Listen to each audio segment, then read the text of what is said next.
everything as I'm working on my podcast episode, editing it, writing the show notes, creating the graphics, I'm uploading all of that stuff to one Google Drive folder for that episode specifically. And I've got everything organized. So the hierarchy of those folders kind of looks like Listeners to Leads podcast, episodes, and then episode 1, episode 2, episode 3. And each of those are individual folders. And I have everything I need within those folders. And that allows me to be able to pull those things whenever and wherever I need them. Welcome to another episode of Listeners to Leads, where I'm helping podcasters launch and maintain a lead generating show. I'm your host, Alicia Galati, the CEO and head podcast strategist behind Galati Media, a full-service podcast management company. On this show, you'll hear my guests and I discuss everything it takes to launch a successful podcast and keep it running. If you're ready to get leads, land speaking gigs, and create deeper connections with your audience through your podcast, then this is the show for you. As we continue on our podcast tech tips series, today we are going to be talking about systems and streamlining. And you might be thinking, Alicia, that is so boring, but it's so important in ensuring that you have a good podcast, that you don't pod fade, which is when you stop podcasting, especially if it's something that is working for your business and it is a way that you can create content and really be able to connect with your audience on a deeper level. You don't want to stop podcasting, right? And so let's not let any of the systems or streamlining issues be the reason behind why you stop podcasting. Let it be because it is time for you to stop. So today we're going to go through a few different things. We're going to talk some systems and some things that I like to use to manage my podcast workflow. We're going to talk about some past episodes that you can go back and listen to, but I'm going to go through kind of my workflow episode. I know we did this back in episode 19, where we talked about easily managing your podcast workflow, but I'm still going to go through it this time because I still think it's important and it's worth reiterating. And that way you don't have to go back and listen to that one in its entirety. You can still get a lot of good, meaty awesomeness from this episode. And then we're also going to talk about streamlining. So in the last few weeks, we've been doing this tech tips series. During one of those, we talked about your podcast intake form for guests and managing guests. And that is one of the easiest ways to quickly streamline your process. For guest management, like we talked about in that episode, we like to use Calendly for emailing the guests and getting them scheduled on our calendar and those follow-up emails.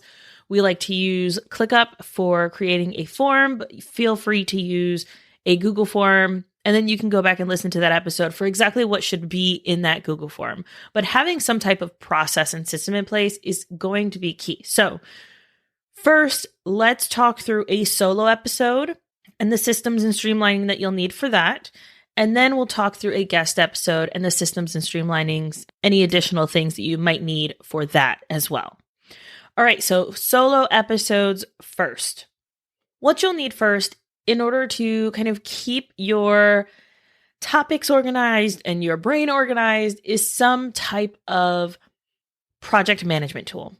And when I say project management tool, if you are a pen and paper person, then by all means, use a pen and paper. I am not going to try to sell you on using ClickUp.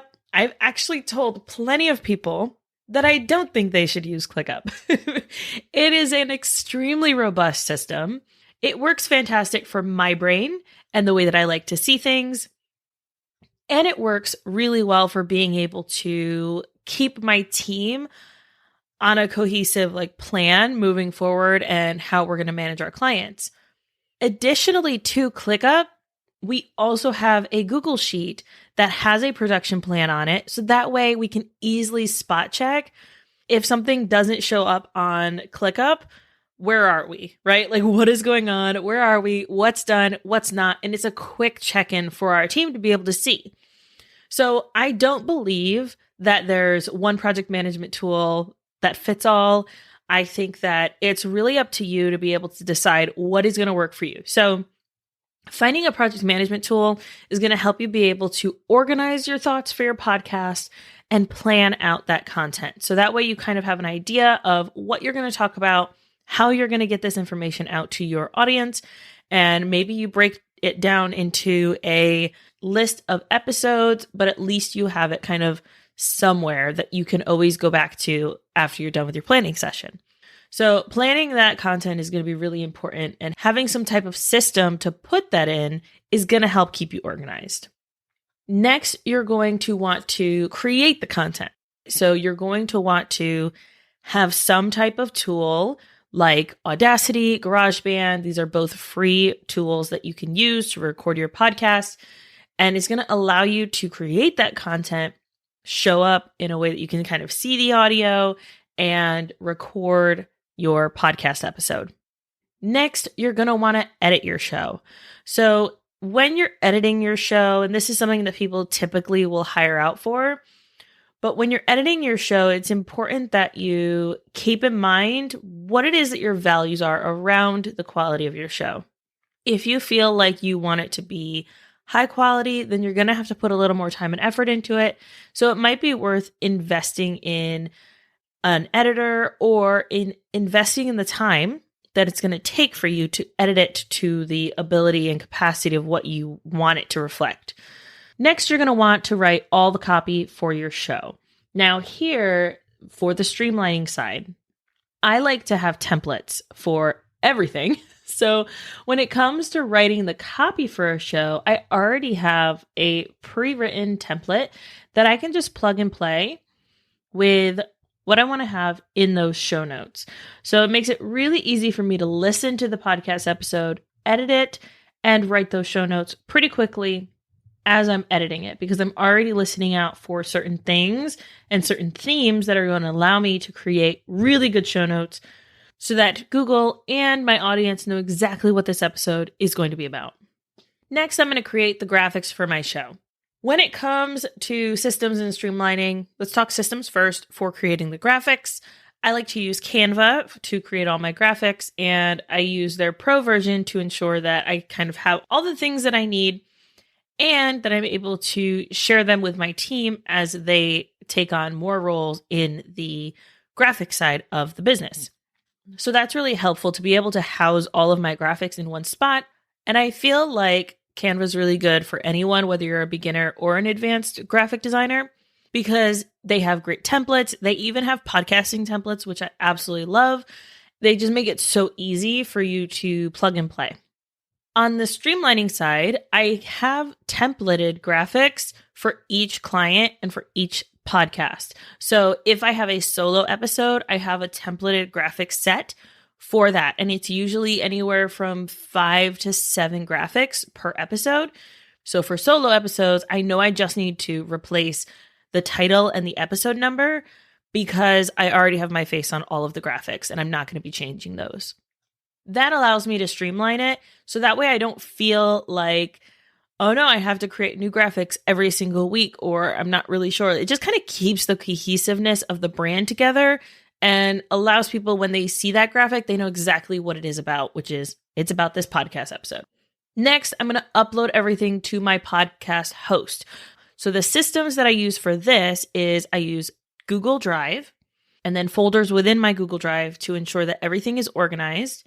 And I use Buzzsprout as my podcast host of choice. Now, you guys know and have heard me talk about Buzzsprout continuously. I love them. They're incredible. They're one of my favorite podcast hosts. They make it so easy to have a podcast. It's affordable. The community is incredible and the customer service is top notch. So I highly recommend you use them if you are looking for a podcast host. It's very simple that you don't have to like, oh no, what do I do this time? Every time it's the same thing, and that will help you streamline that process so much quicker.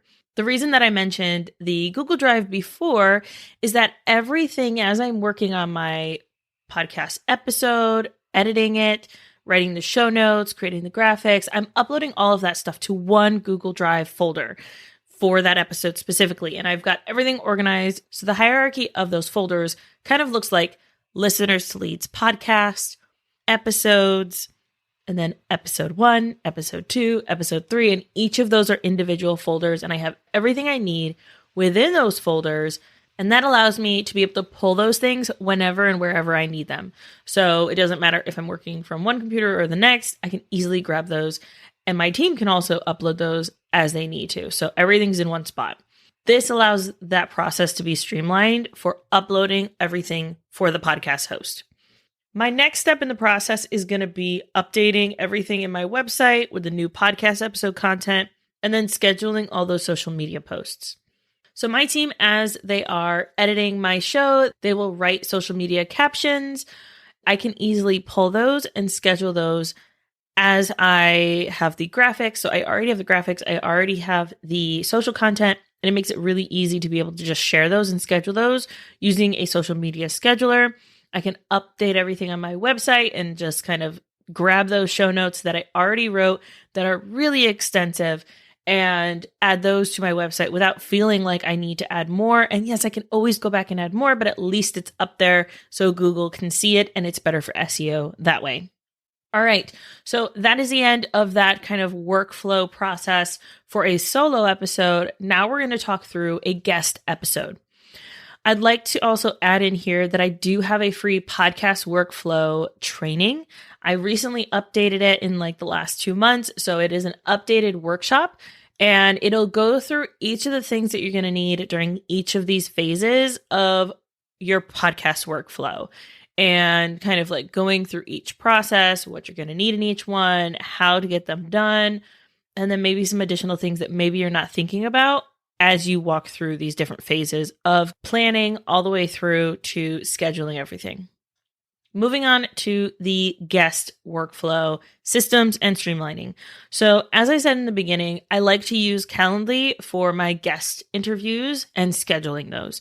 But I always have people go through and the first thing that they have to do is they have to fill out my form, which is a ClickUp form. You can use a Google form or whatever else you want to use, but I like ClickUp for just kind of keeping my process in one place.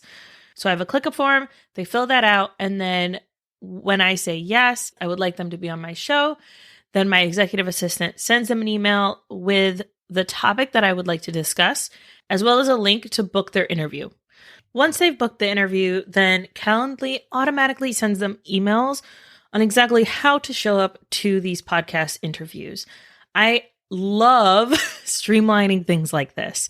It makes it so much easier instead of having to go back and forth with your guest and finding the right time or informing them that we really need them to have some headphones on, those kinds of things. So I love Calendly for the streamlining side of getting the guest onto the show.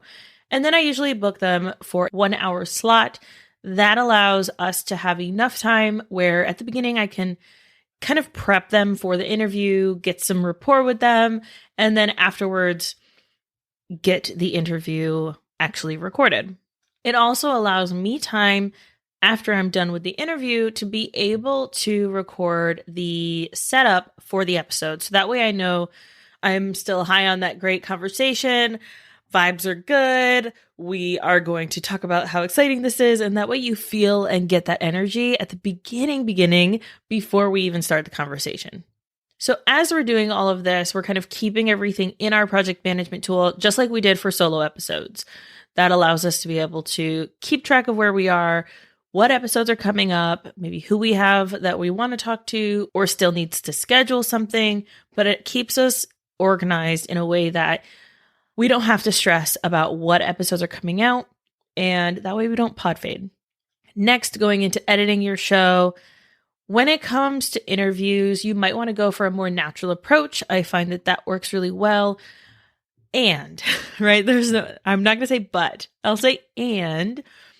Most people will have idiosyncrasies that they do while they are on a podcast interview.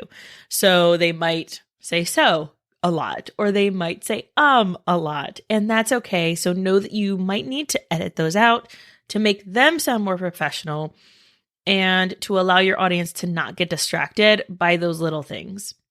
Next, writing the copy for your show. Again, having some type of template is going to allow you to streamline that process without feeling like, well, I need to put their bio, right? Do I? I don't remember. Where do I put their bio? So it just keeps everything very organized if you have a template of exactly what you want to have in those show notes when you have a guest.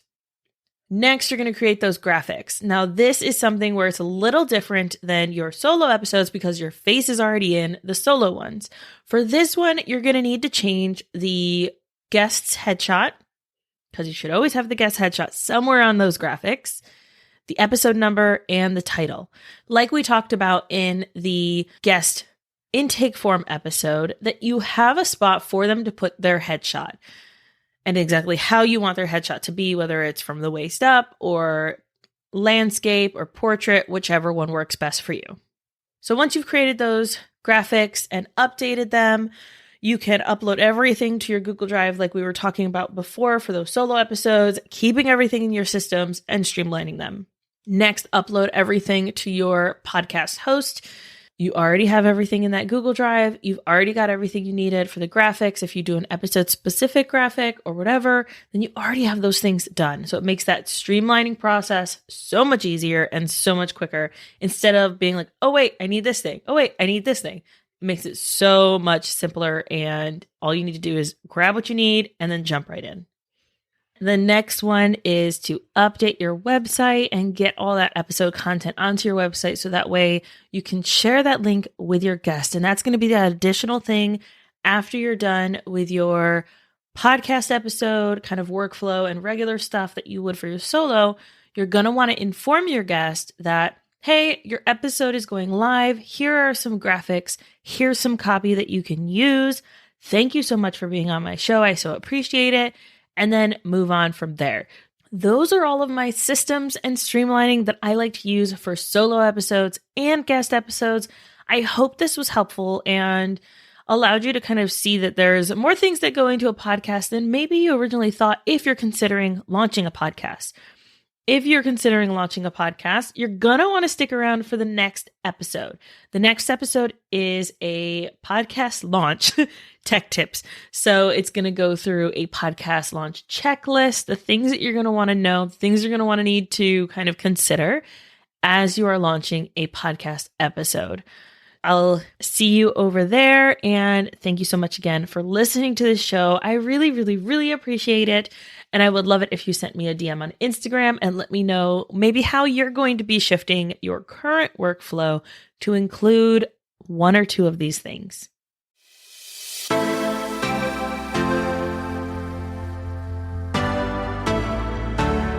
Thank you so much for listening to this episode of Listeners to Leads. If you found something in this episode valuable, I would really appreciate it if you shared it with a friend who you know would also get value from it. Want to send me a message? My favorite place to hang out is Instagram. You can find me at alicia.galati. Let me know what your favorite takeaway was from the episode. And don't forget, turning those listeners into leads is actually easy.